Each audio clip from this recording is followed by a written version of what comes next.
Alliteration ज्याच्यामध्ये तुम्हाला सांगितलंय की when there is a close repetition of the consonant sound, म्हणजे एकाच कवितेच्या एकाच ओळीमध्ये जर दोन किंवा त्यापेक्षा अधिक शब्द एकाच अक्षराने सुरू होत असतील तर त्याला आपण अलिट्रेशन अलंकार म्हणतो. जसं इथं एक्झाम्पल होतं तुमच्या पुढे, he hit his head against the wall. याच्यामध्ये यच या साऊंड पासून म्हणजे ह या साऊंड पासून सुरू होणारे दोन ते त्यापेक्षा अधिक शब्द तिथं आलेले आहेत.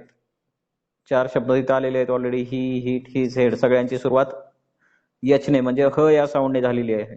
जर अशी एखादी ओळ असेल तर त्या ओळीमध्ये कोणता अलंकार आहे असं आपण म्हणू शकतो? अलिट्रेशन. एक्सप्लेन कसं करायचं सांगितले तुम्हाला? द साऊंड ऑफ ह is repeated to heighten the poetic effect. त्यानंतर सेकंड आपण बघितलेलं होतं रिपिटिशन, ज्याच्यामध्ये कवितेच्या ओळीमध्ये शब्द आहे असा रिपीट होतोय. कवितेच्या ओळीमध्ये एकाच ओळीमध्ये काय होतं? एकच शब्द दोन किंवा त्यापेक्षा अधिक वेळा तिथं वापरला जातो. जसं की एक्झाम्पल इथं आहे, water water everywhere not a single drop to drink. याच्यामध्ये वॉटर वॉटर हा जो शब्द आहे वॉटर तो 2 वेळा आलेला आहे. मग लिहिताना आपण काय लिहिणार? Explanation, the word water is repeated to heighten the poetic effect. त्यानंतर थर्ड आहे रिफ्रेन.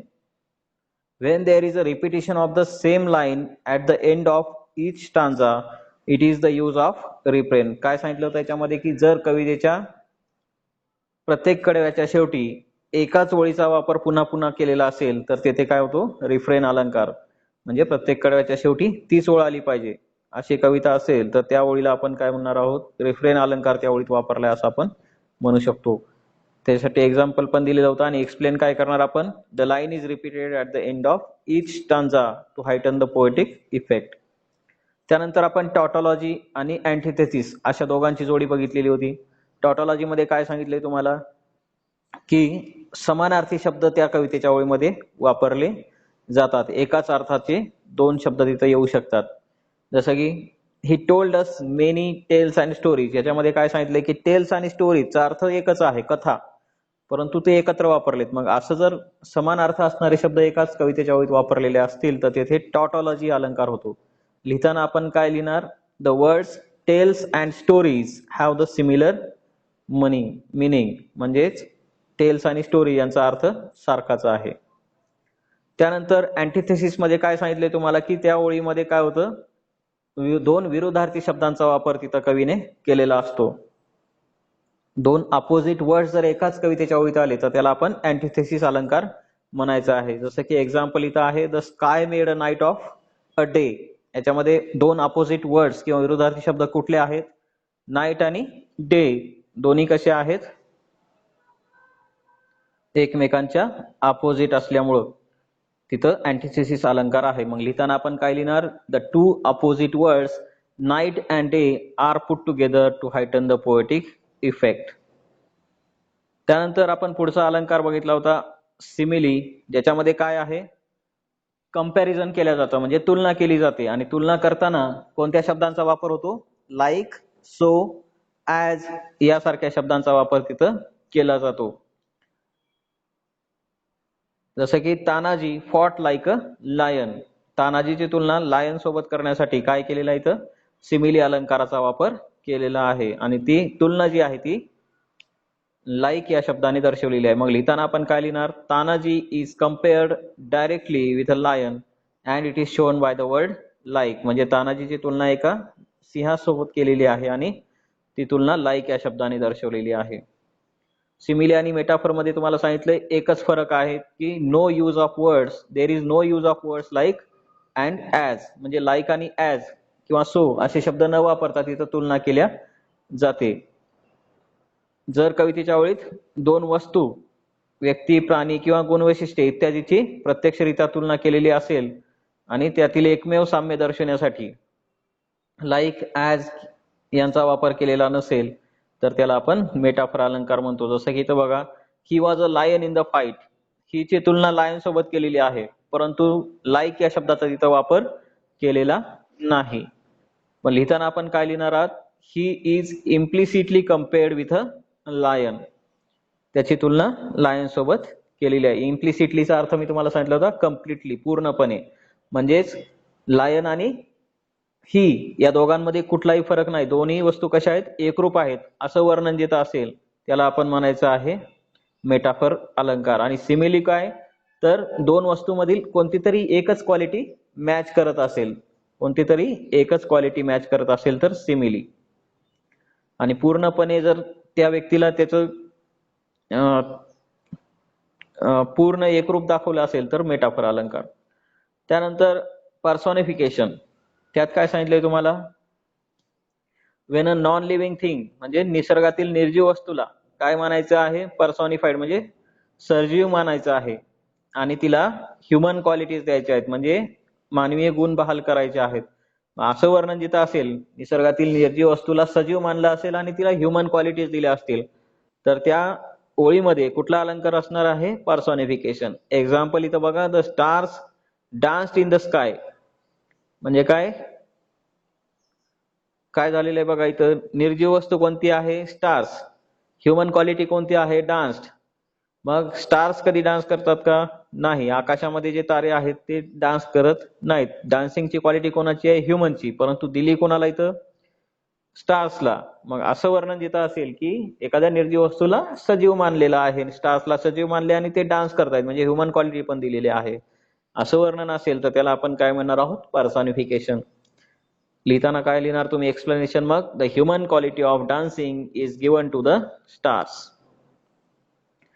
त्याच्यानंतर त्यातलाच आपण एक बघितला होता पर्सॉनिफिकेशन सारखाच दुसरा आहे, परंतु एक स्टेप तुम्हाला सांगितले की पुढची असते याच्यामध्ये, कोणती, की निसर्गातील निर्जीव वस्तूला सजीव तर मानायचं आहे, नुसतं सजीव मानायचं नाही, तर काय करायचं आहे बघा, जर कवितेच्या ओळीत निसर्गातील निर्जीव वस्तूला किंवा मृत व्यक्तीला सजीव मानून तिला मानवीय गुण बहाल केले जातात आणि तिच्याशी थेट संवाद साधला जातो, तेव्हा तेथे अलंकार कोणता होतो, ॲपॉस्ट्रॉफी.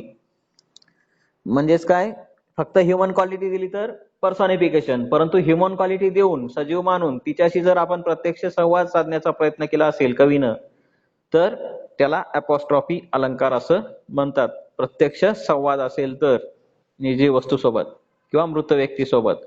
जसं इथं बघा, goodbye my dear old home, goodbye, इथं काय सांगितले बघा, कुणाला गुड बाय केलेलं आहे, जुन्या घराला, ओल्ड होमला. घर काय निर्जीव गोष्ट आहे, परंतु तिला सजीव इथं मानलेलं आहे. तर असं वर्णन जिथं असेल की एखाद्या निर्जीव वस्तूला सजीव मानून त्याच्याशी संवाद साधण्याचा प्रयत्न जिथं केलेला असेल त्याला म्हणायचं आहे ॲपॉस्ट्रॉफी अलंकार. लिहिताना आपण काय लिहिणार, होम इज पर्सॉनिफाईड अँड ॲड्रेस्ड डायरेक्टली. त्यानंतर आपण बघितला होता हायपरबल अलंकार, अतिशयोक्ती अलंकार त्याला आपण म्हणू शकतो. काय सांगितलं याच्यामध्ये, की एखादी गोष्ट आहे त्यापेक्षा अधिक चढवून किंवा फुगवून सांगणे, म्हणजेच काय आहे, अतिशयोक्ती अलंकार. जसं की इथे एक एक्झाम्पल पण आहे, I shed million buckets of tears, म्हणजे मी लाखो बकेट भरतील इतकं रडलेलो आहे. म्हणजे हे काय, मनाला न पटण्यासारखं अविश्वसनीय असं वाक्य आहे, म्हणजेच तिथं अतिशयोक्ती केलेली आहे. खूप रडलेलं आहे सांगण्याच्या ऐवजी इतकं रडलेलं आहे असं सांगितलं की 10 लाख बकेट तिथं भरल्या असत्या, मिलियन बकेट भरल्या असत्या असं तिथं म्हटलेलं आहे. म्हणून लिहिताना आपण काय लिहिणार, hyperbole, it is an overstatement, न पटणारं वाक्य आहे. ऑन मेटोपिया, त्याच्यात काय सांगितलं तुम्हाला की when a word which imitates a sound is used in the line or sentence it is called as onomatopoeia. म्हणजे जर कवितेच्या ओळीमध्ये आवाज व्यक्त करणारे शब्द वापरलेले असतील, ज्या शब्द ऐकल्याबरोबर आपल्याला त्यातनं आवाज जाणवतो, असे आवाज व्यक्त करणारे शब्द जर एखाद्या ओळीत आले असतील तर त्याला ऑनमेटोपिया म्हणायचं आहे. जसं की ट्विटरिंग ऑफ टायनी बर्ड्स, जे लहान पक्ष्यांचा जो आवाज असतो त्याला इथं ट्विटरिंग हा शब्द वापरलेला. मग ट्विटरिंग या शब्दातून आपल्याला त्या लहान पक्ष्याचा आवाज जाणवतो, म्हणून लिहिताना आपण काय लिहिणार, onomatopoeia, the sound is expressed in the word twittering. त्यानंतर रसलिंग, हुशवुश असे काही शब्द तिथं आहेत की ज्याच्यामधून आवाज व्यक्त होत असतो. इथपर्यंत आपण पाहिलेलं आहे. आता आजचा जो अलंकार आहे आपला तो आपल्याला आता पाहायचा आहे. काय सांगितले बघा त्यात, climax, When in the line or sentence the ideas are arranged in the ascending order according to their importance, it is called climax. म्हणजेच काय, जेव्हा कवितेच्या ओळीत कल्पना किंवा वस्तू या चढत्या क्रमाने मांडलेल्या असतात तेव्हा तेथे क्लायमॅक्स अलंकार होतो. महत्वाचं काय, तर कल्पना किंवा वस्तू ज्या आहेत त्या कशा क्रमाने मांडलेल्या असणार आहेत, चढत्या क्रमाने, चढता क्रम असणं अपेक्षित आहे. मग कोणत्या तरी वस्तू दिलेल्या असतील तुम्हाला किंवा कल्पना दिलेल्या असतील की ज्या चढत्या क्रमाने मांडलेल्या असतील त्या ओळीमध्ये, मग असं जर वर्णन असेल तर तिथं क्लायमॅक्स अलंकार होतो. जसं की आता इथं एक एक्झाम्पल बघूया म्हणजे लगेच लक्षात येईल तुम्हाला. I am not here to see your lovely house car and all. I am not here to see your lovely house car and all. म्हणजेच काय बघा, तिथं क्लायमॅक्स अलंकार आहे असं म्हटलेलं आहे. क्लायमॅक्स अलंकार म्हणजे काय, चढता क्रम. चढता क्रम कशाचा लावलेला आहे दिसतोय का बघा तुम्हाला. त्याच्यामध्ये बघा हाऊस, कार अँड ऑल अशा काही गोष्टी दिलेल्या आहेत. मानवाची प्रथम गरज काय असते, हाऊस, घर. त्यानंतर अजून चैनीच्या वस्तूमध्ये आले मग कार, पुढची गरज. आणि त्याच्यानंतर अजून काही चैनीच्या वस्तू असतील त्या. म्हणजेच गरजांचा जो क्रम आहे तो काय झालेला आहे, तिथं चढता दाखवलेला आहे. पहिल्यांदा माणसाला घराची आवश्यकता असते, नंतर गाडी किंवा बंगला, अजून काय बाकीच्या गोष्टी असतील त्या. तर हे इथं आपल्याला चढता क्रम दाखवलेलं आहे. मग लिहिताना आपण काय लिहिणार, the ideas are arranged in their ascending order. चढता क्रमाने मांडलेले आहेत. त्यानंतर अजून एक एक्झाम्पल बघा. I smile, I laugh, I roar. I smile चढता क्रम कसा आहे बघा. स्माइल म्हणजे काय, स्मित हास्य करणे. लाफ स्मित हास्यापेक्षा थोडं मोठ्यानं असणे. आणि रोअर त्याच्यापेक्षा मोठ्यानं असणे. म्हणजे हसण्याचा जो क्रम आहे तो इथं चढता दाखवलेला आहे. The ideas are arranged in their ascending order असं आपण त्याचं एक्सप्लेनेशन लिहू शकतो. त्यानंतर let a man acknowledge his obligations to himself, his family, his country and his God. आता इथं पण बघा कोणाकोणाचा असेंडिंग ऑर्डर लावलेला आहे बघा. हिमसेल्फ स्वतः अगोदर, त्याच्यानंतर वाढलेला आहे हिज फॅमिली, साईज नुसार आपण विचार केला तर हिज फॅमिली, त्यानंतर हिज कंट्री आणि त्यानंतर हिज गॉड. अशा पद्धतीनं चढता क्रम स्वतःपासून सुरुवात करून फॅमिली, त्यानंतर देश, म्हणजे असं वाढ होत गेलेली आहे त्याच्यामध्ये. जर चढता क्रम असेल, अशी वाढ दिसत असेल तर त्याला आपण काय म्हणणार आहोत, क्लायमॅक्स अलंकार. The ideas are arranged in their ascending order असं आपण त्याचं एक्सप्लेनेशन लिहायचं आहे उत्तर लिहित असताना. क्लायमॅक्स अलंकार काय, चढता क्रम. जे काही वस्तू किंवा कल्पना दिलेल्या असतील त्यांच्या महत्वानुसार त्यांचा क्रम लावलेला असतो. तो कसा असतो, चढता. त्यानंतर त्याच्या अपोजिट आहे अँटी क्लायमॅक्स. क्लायमॅक्सच्या अपोजिट आहे अँटी क्लायमॅक्स. ज्याच्यात काय म्हटलेलं आहे बघा.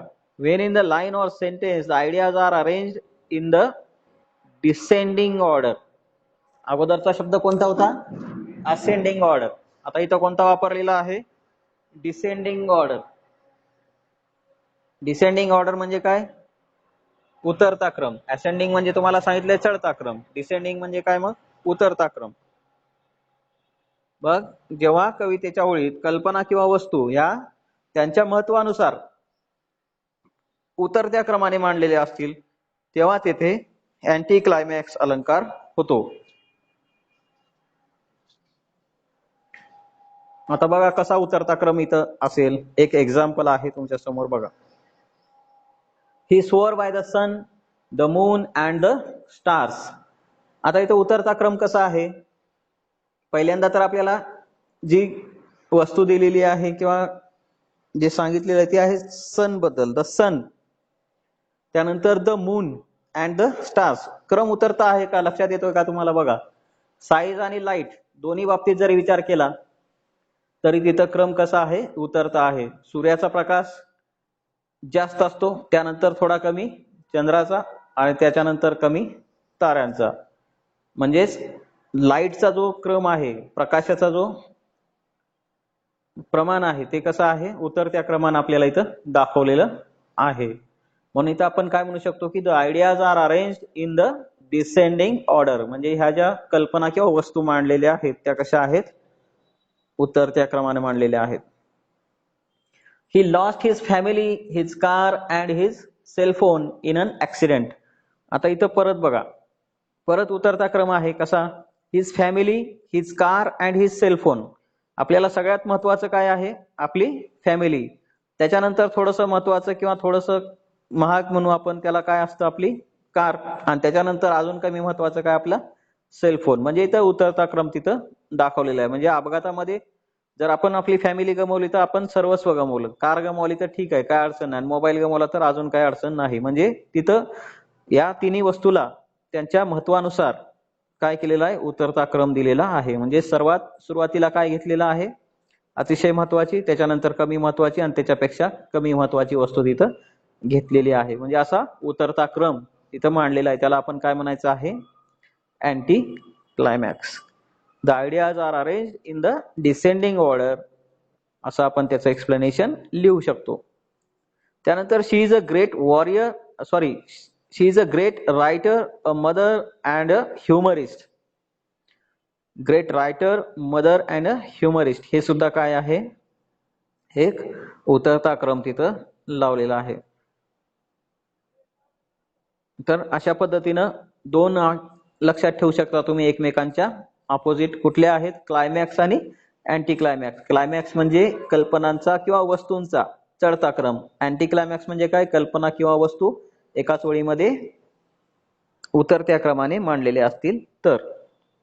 तर हे दोन तुम्ही सहज लक्षात ठेवू शकता. त्याच्यानंतर पुढचा आहे मेटॉनिमी. मेटॉनिमी काय आहे बघा, an object is designated by the name of something which is generally associated with it.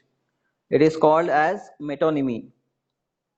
म्हणजे काय, परत मराठीमध्ये डेफिनेशन बघा, जर कवितेच्या ओळीत एखाद्या वस्तूचा प्रत्यक्ष उल्लेख करण्याऐवजी त्या वस्तूशी निगडीत बाबीचा उल्लेख केला जातो तेव्हा तेथे मेटॉनिमी अलंकार होतो.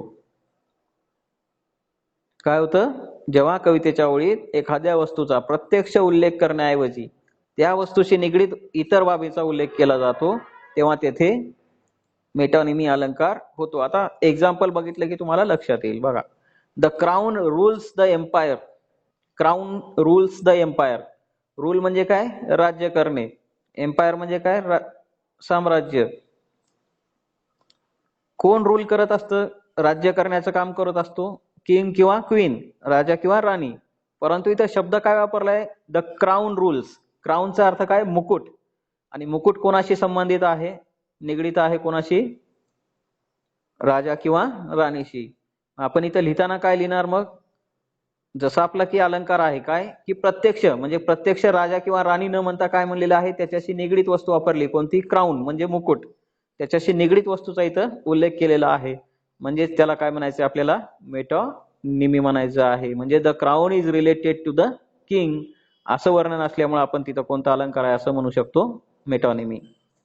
एक्सप्लेन कसं करणार तुम्ही, मेटॉनिमी लिहायचं आणि कोणती वस्तू आहे आणि कोणाशी निगडीत आहे ते तुम्हाला तिथं लिहायचं आहे. The crown is related to the king असं वर्णन असल्यामुळे तिथं मेटॉनिमी अलंकार आहे असं आपण म्हणू शकतो. सेकंड एक्झाम्पल बघा, म्हणजे अजून क्लिअर होईल. The pen is mightier than the sword. The pen is mightier than the sword. आता इथं पेन आणि स्वॉर्ड म्हणजे तलवार, स्वॉर्ड म्हणजे काय, तलवार, पेन माहित आहे तुम्हाला. हे दोन शब्द वापरलेले आहेत, परंतु हे दोन्ही कोणाशी निगडीत आहेत, पेन कोणाशी निगडीत आहे, रायटरशी, लेखकाशी.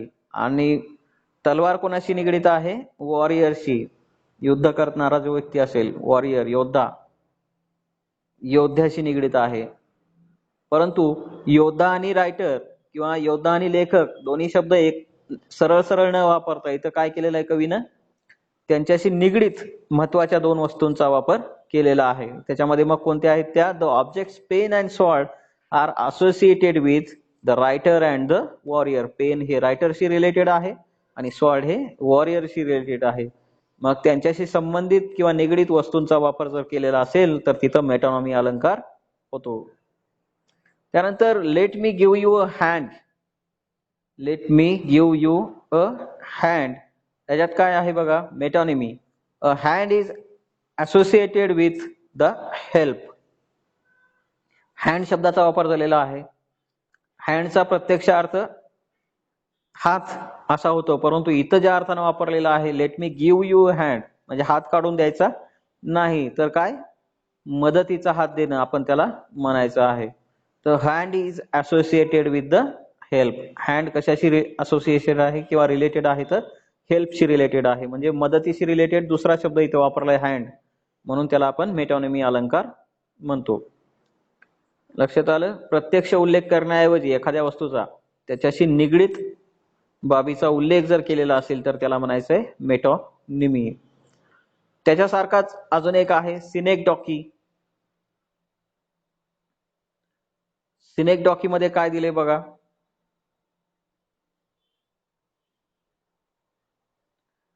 when a part of something stands for the whole being it is called as synecdoche. आता हा सुद्धा तसा मेटॉनिमी सारखा आहे, पण थोडासा डिफरन्स आहे याच्यात. काय डिफरन्स आहे ते बघा.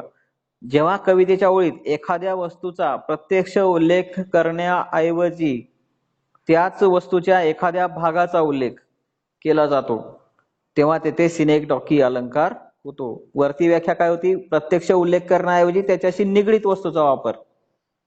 प्रत्यक्ष त्या वस्तूचा उल्लेख करण्याऐवजी त्याच्याशी संबंधित, त्याच्याशी निगडीत अशा काही गोष्टी किंवा अशा काही वस्तू त्याचा तिथं उल्लेख केला जात होता. परंतु इथं काय आहे की त्या वस्तूचा प्रत्यक्ष उल्लेख करण्याऐवजी त्याच वस्तूच्या एखाद्या भागाचा उल्लेख तिथं केला जातो, म्हणजे त्या पार्टचा उल्लेख तिथं केला जातो त्या वस्तूच्या.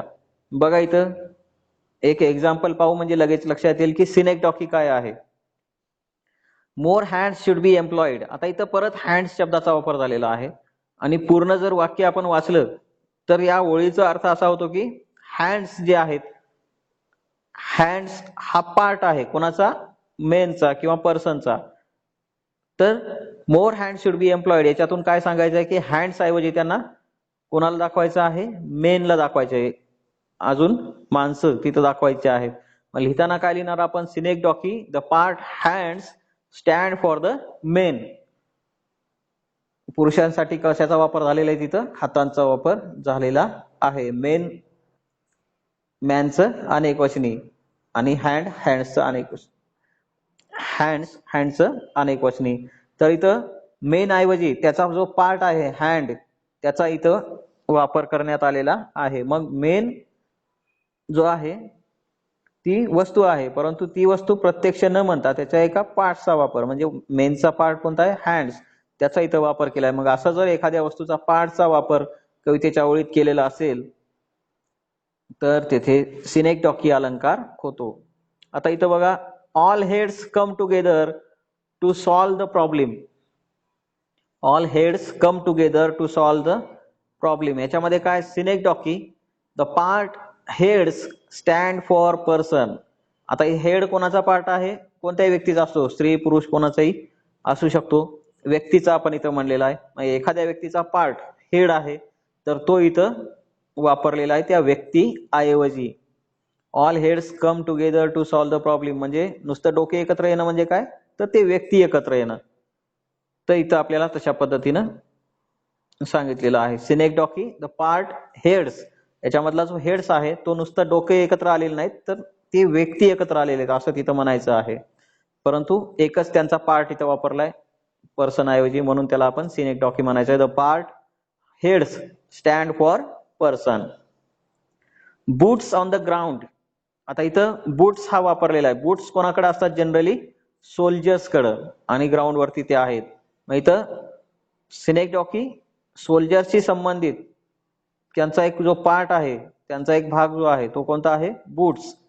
The part boots stand for soldiers. Boots जे आहे ते सोल्जर्स साठी तिथं आलेलं आहे, म्हणून सिनेक्डॉकी अलंकार तिथं. New wheels.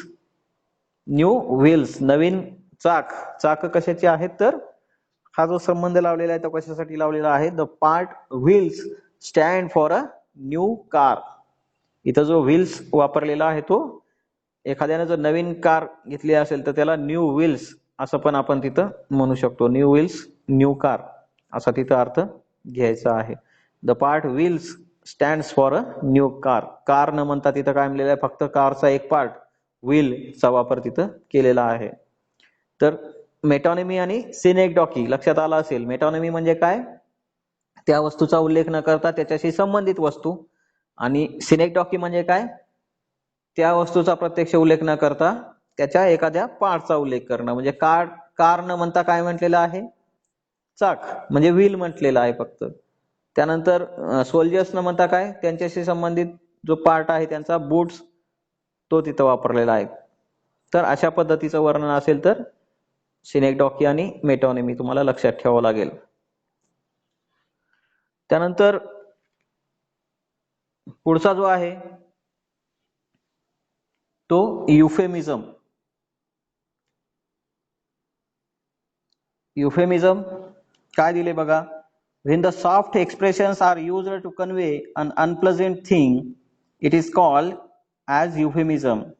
म्हणजेच काय, जर कवितेच्या ओळीत एखादी दुःखद किंवा अप्रिय घटना सौम्य शब्दात सांगितली जाते तेव्हा तेथे युफेमिझम अलंकार होतो. काय सांगायचं आहे, दुःखद किंवा अप्रिय घटना, दुःखद बातमी असेल तर डायरेक्टली आपण सांगत नाही, तर ती सौम्य शब्दामध्ये आपण सांगत असतो. अशीच दुःखद घटना सौम्य शब्दात सांगण्याचं जे कौशल्य आहे किंवा जो अलंकार आहे त्यासाठी नाव आहे युफेमिझम. समजा एखादी व्यक्ती वारली तर आपण डायरेक्टली तो मेला असं म्हणत नाही. तो मेला म्हणजे काय, थोडंसं हार्श वाटतं, समोरच्याला ते कठोर शब्दात बोलल्यासारखं वाटतं. मग ते सौम्य शब्द वापरण्यासाठी आपण काय म्हणतो, वैकुंठवासी झाला, देवाज्ञा झाली, कैलासवासी झाली, असे काही सौम्य एक्सप्रेशन आहेत तिथं. किंवा he is no more, he is expired, अशा काही गोष्टी आहेत त्या आपण सौम्य शब्दामध्ये वापरत असतो. मग ही इज नो मोर असं जर म्हटलं तर काय होईल, युफेमिझम अलंकार त्यामध्ये येईल. The harsh incident of death is expressed in a mild tone. म्हणजेच दुःखद घटना आहे कोणती, डेथ होण्याची, मृत्यू ही दुःखद घटना आहे, परंतु ती सौम्य शब्दात सांगितलेली आहे की ते वैकुंठवासी झालेले आहेत किंवा ते आता आपल्याला सोडून गेलेले आहेत, आपल्यात राहिलेले नाहीत, अशा पद्धतीने ती सौम्य शब्दात सांगणं म्हणजेच काय आहे, युफेमिझम अलंकार. ही is telling me a fairy tail. एखाद्या व्यक्ती जर सारखं आपल्याला खोटं बोलत असेल आणि ते जर आपल्याला कळत असेल तर तो व्यक्ती समोरच्याला काय म्हणतो की फेरी टेल सांगत आहे. He is telling me a fairy tale. Fairy टेलचा अर्थ इथं काय, the harsh incident of telling a lie is expressed in a mild tone. आपण त्या व्यक्तीला डायरेक्टली म्हणत नाही की तू खोटं बोलत आहेस, त्याच्याऐवजी आपण काय म्हणतो की तुम्हाला काहीतरी कथा सांगत आहेस, म्हणजेच मनाचंच काहीतरी सांगत आहेस, ते काही खरं नाही. मग खोटं बोलत आहेस असं डायरेक्टली म्हणण्याऐवजी त्याला सॉफ्ट शब्दामध्ये सांगितले की टेलिंग अ फेरी टेल. त्यानंतर he said goodbye to the world. जगाचा निरोप घेतला याचा अर्थ काय, the harsh incident of death is expressed in a mild tone. Euphemism म्हणजे काय, मग तीव्र दुःखद घटना जर असेल तर ती सौम्य शब्दामध्ये मांडणे. त्यानंतर पुढचा अलंकार आपल्याला बघायचा आहे आयरनी.